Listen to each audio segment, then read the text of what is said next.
Thanks for joining me on the journey of joy, grief, and authenticity. I'm Hilarie Houghton, and today I'm going to tell one of my favorite stories, and this is the story of Hollis's birth. Our daughter, Hollis Olivia Houghton, she was born in May and lived 6 days, and this vlog is all about her and grief, really, joy and grief, and how to live in a world with both.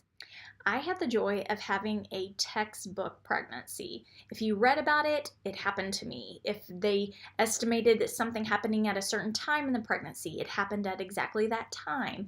Everything was exactly as it should be, which is something I'm really grateful for, is that I had a chance to really enjoy my pregnancy. And those whole 9 months I had Hollis inside me were wonderful.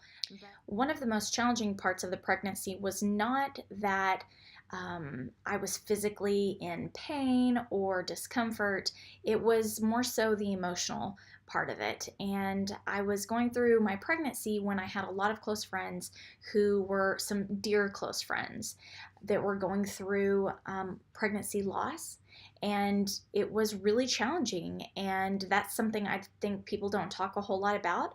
And the person who's pregnant feels guilty, and the person who's losing a baby is wanting to grieve, and the two don't know how to coincide. And so I had some amazing friends who leaned in and loved me so well throughout all of that. And it was a process of us really figuring it out along the way, and it didn't happen automatically, and it didn't happen naturally. We had to make a conscious effort, and I'm so glad that we did. I'm so glad that my friends did. Jamin and I did the most basic genetic testing that they would recommend for a couple of our age, and so whenever we got those results back, everything looked good. It was a standard board of genetics testing, and of course they didn't test for NKH because it's so rare, and so that's natural. You wouldn't ever test for it because the odds are so slim.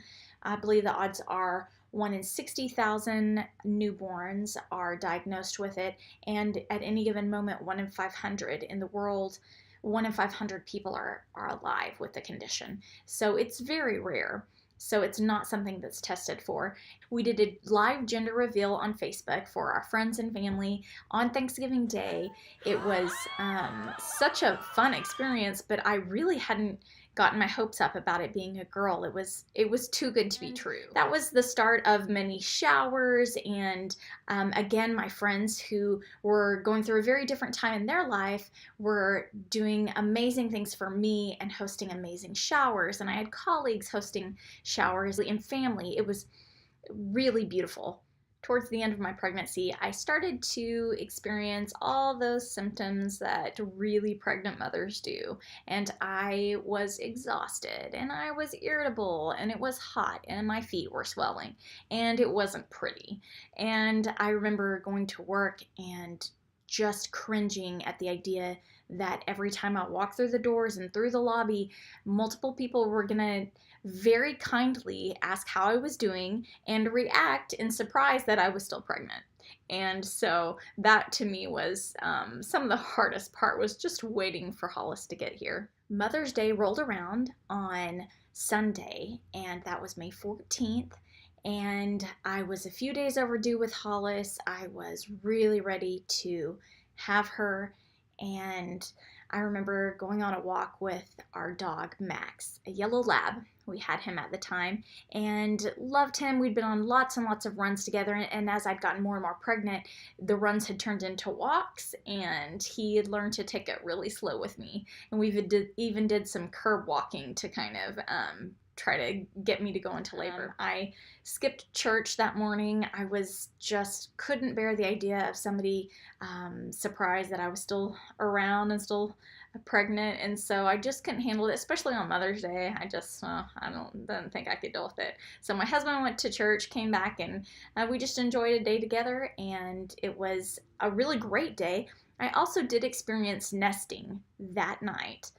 That Sunday evening of Mother's Day, I stayed up till 1 or 2 o'clock in the morning. 5 a.m. in the morning, I started waking up with some pain, and I went to the restroom and realized that the pain was coming and going, and that it had all the symptoms of being contractions.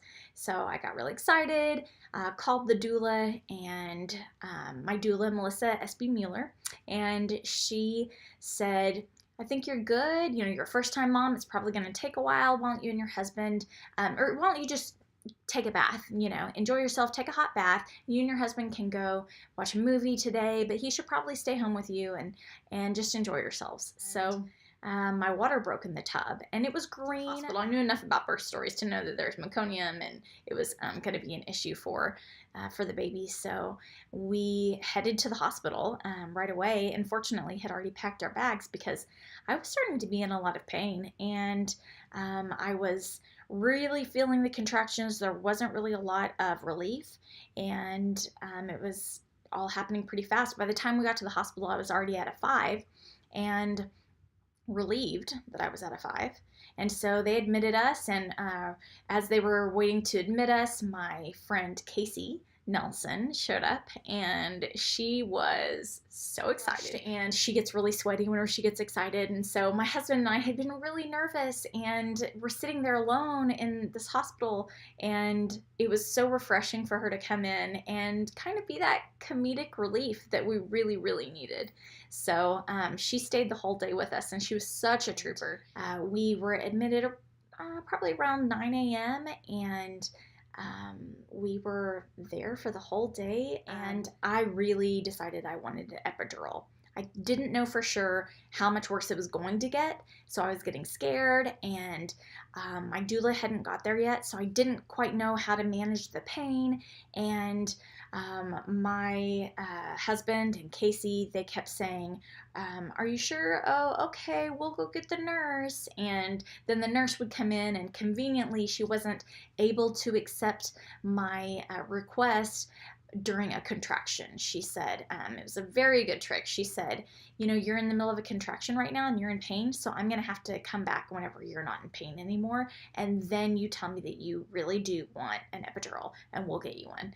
So that was really smart. I really appreciated all the tactics they used to trick me, and it was exactly, really, truly what I wanted. And when the doula came, I was on my knees on the floor, kind of leaning up against the bed and trying to manage the contractions. And she looked down at me and she said, they said that you want an epidural. You don't want an epidural, do you? And I really did not want to disappoint her. And I looked up at her and I was like, no. And from that point on, we just started managing the pain, and she recommended that I hop in the tub and that my husband pour water over my stomach and over the contractions. And that honestly saved me. That kept me from getting an epidural. I bet he was pouring water over me for a good solid hour. He likes to say that his arm was about to fall off, and he was such a trooper the whole day. At one point, I remember him saying, "You're doing really good, baby." And I thought, wait a second, you're doing really good. And I was so proud of him because he wasn't quite sure how well he was gonna be in the room, and I was prepared that he might not be able to really stomach everything. So I loved that he was able to be there the entire time, and he was just such a solid rock. So I started pushing around noon or 1, and pushed for a really long time. Hollis wasn't born until 5:10 p.m. I had heard stories about how mothers had touched their baby while they were in the process of giving birth, and touched their head. And I knew that I wanted to do that. I didn't know how socially acceptable it was. I remember reaching down to touch her and feeling the hairs on her head. And that was so powerful. I still remember that. It makes me think of how God knows all the numbers, all the numbers of the hairs on our head.